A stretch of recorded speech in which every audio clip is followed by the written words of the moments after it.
أعوذ بالله من الشيطان الرجيم. بسم الله الرحمن الرحيم.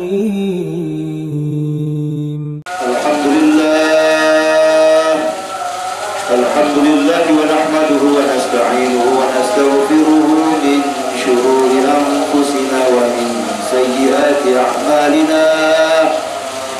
أشهد أن لا إله إلا الله وحده لا شريك له، وأشهد أن سيدنا محمدا عبده ورسوله الذي لا نبي بعده. اللهم صل وسلم وبارك على سيدنا محمد وعلى آله وأصحابه وبارك وسلم أجمعين. أما بعد فيا عباد الله اتقوا الله حق تقاته ولا تموتن إلا وأنتم مسلمون. وقال تعالى في كتابه العزيز: أعوذ بالله من الشيطان الرجيم. بسم الله الرحمن الرحيم. يا أيها الذين آمنوا كتب عليكم الصيام كما كتب على الذين من قبلكم لعلكم تتقون. صدق الله العظيم وصدق رسوله النبي الكريم، ونحن على ذلك من الشاهدين والشاكرين، والحمد لله رب العالمين. Ma'asyiral muslimin shaimin Masjid Ar-Rawdah, para calon ahli surga rahimahumullah. Mari pada Jumat yang berkah ini, masih di awal-awal Ramadan, kita mengharapkan semoga kita tidak termasuk ke dalam orang yang sia-sia puasanya.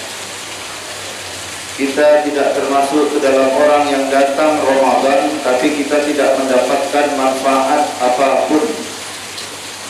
Dan kita tidak termasuk orang yang didoakan Jibril dan diaminkan oleh Nabi Muhammad SAW sebagai orang yang terlaknat, celaka, merugi karena sudah datang bulan Ramadan. Tiba-tiba Ramadan itu berlalu, kita tidak mendapatkan, tidak memperoleh apapun sepanjang bulan Ramadan ini datang kepada kita.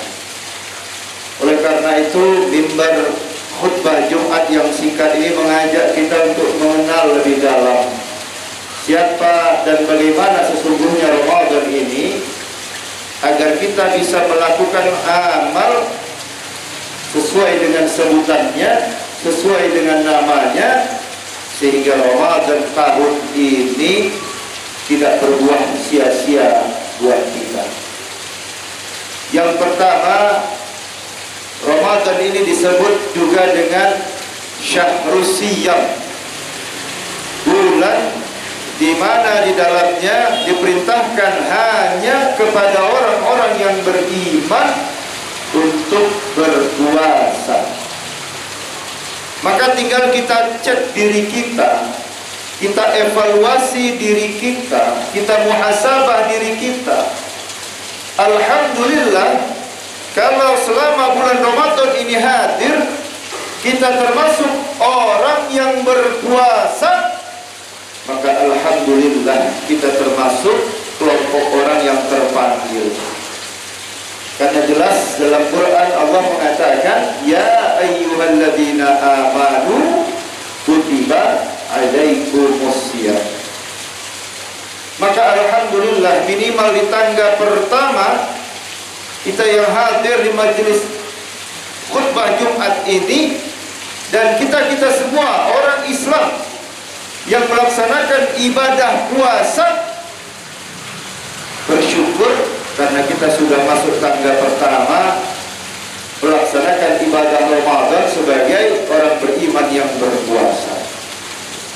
Yang kedua, Ramadan ini disebut juga dengan Syahrul Qiyam, yaitu bulan di mananya siang hari kita melaksanakan puasa, tidak makan dan tidak minum.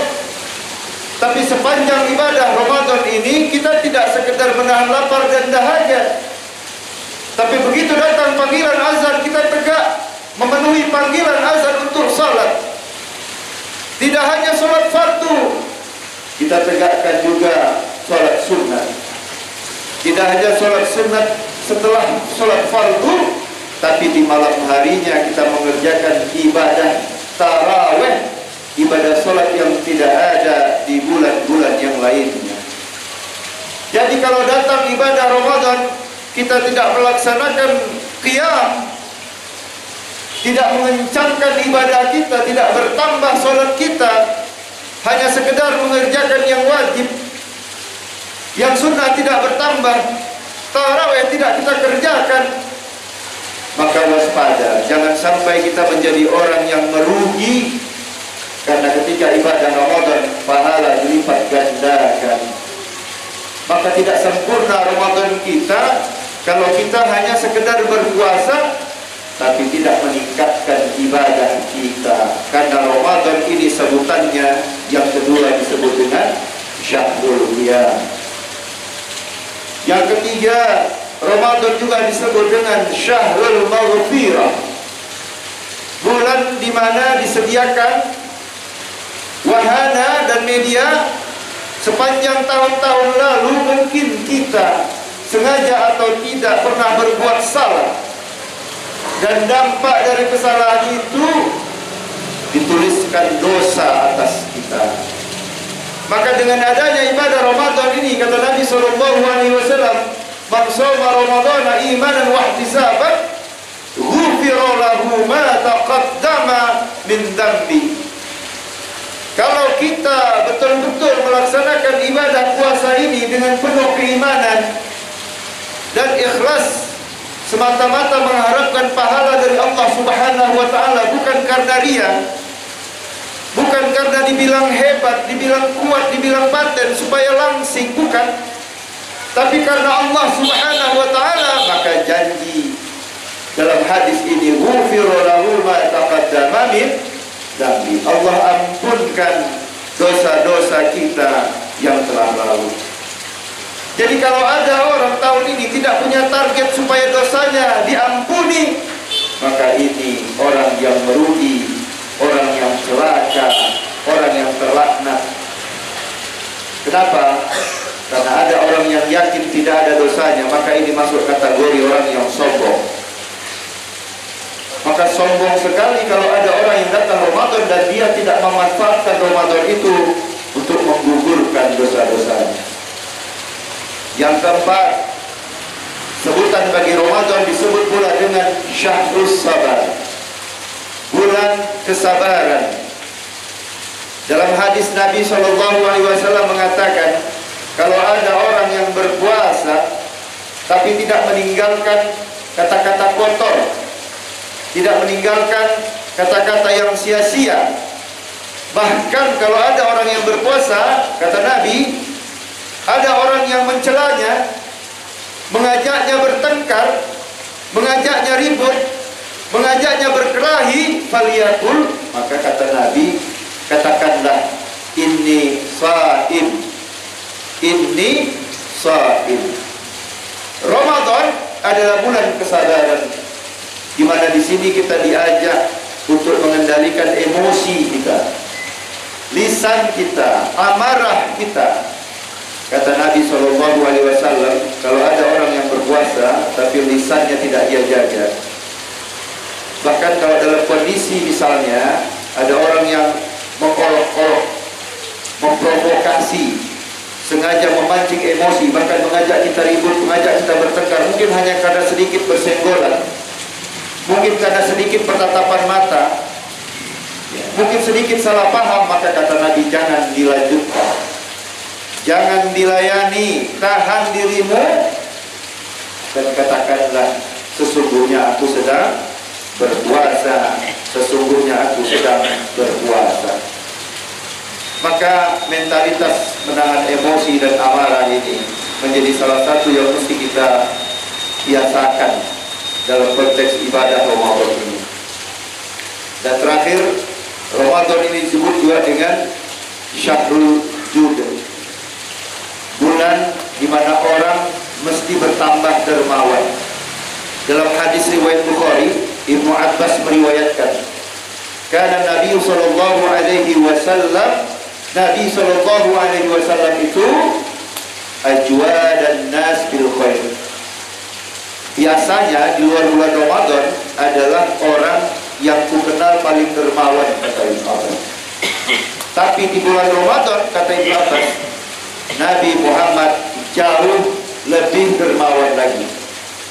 Bahkan lebih dermawan dari hembusan angin yang berhembus kencang. Ya, minar rihil mursalah. Ini menunjukkan kepada kita bahwa Ramadan menjadi momentum di mana kita menunjukkan kasih sayang. Karena kita belajar rasanya lapar, kita belajar rasanya haus, kita belajar bagaimana menjadi orang susah. Maka begitu kita sudah mengenali dan mengetahui rasanya hidup susah, maka harusnya tumbuh empati, tumbuh solidaritas, tumbuh ukhuwah. Maka momentum ibadah Ramadan ini tidak akan sempurna kalau kita tidak memperbanyak sedekah, tidak memperbanyak infak, dan di ujungnya nanti kita membayar zakat fitrah. Maka bagi kita yang mampu di penghujung Ramadan nanti, bayarlah zakat fitrah, dan di awal-awal ini kita tingkatkan sedekah kita. Kalau perlu nanti kita niatkan, kita sampaikan kepada orang tua kita, atau kalau kita memang sebagai orang yang bertanggung jawab untuk membayar zakat kita, tahun ini kita tetapkan, tahun ini aku tidak akan hanya membayar zakat, tapi akan kutambahkan dengan sedekah, supaya orang yang menerima zakat itu tidak hanya dapat beras, tapi di rumah dia bisa beli gas, dia bisa beli minyak, dia bisa beli ikan, bisa dia tambah sayur, sehingga satu Syawal bisa dia nikmati dengan sempurna. Kalau sekedar bayar zakat fitrah dengan beras saja, mungkin kita menggugurkan kewajiban. Tapi kalau kita tambah dengan sedekah, bayangkan betapa gembiranya yang menerima, dan dia tentu akan mendoakan yang baik-baik buat kita. Barakallahu li wa lakum fil Qur'anil Karim, wa nafa'ani wa iyyakum bima fihi minal ayati wa dzikril hakim. Aqulu qawli hadza wa astaghfirullahal azim, innahu huwal ghafurur rahim.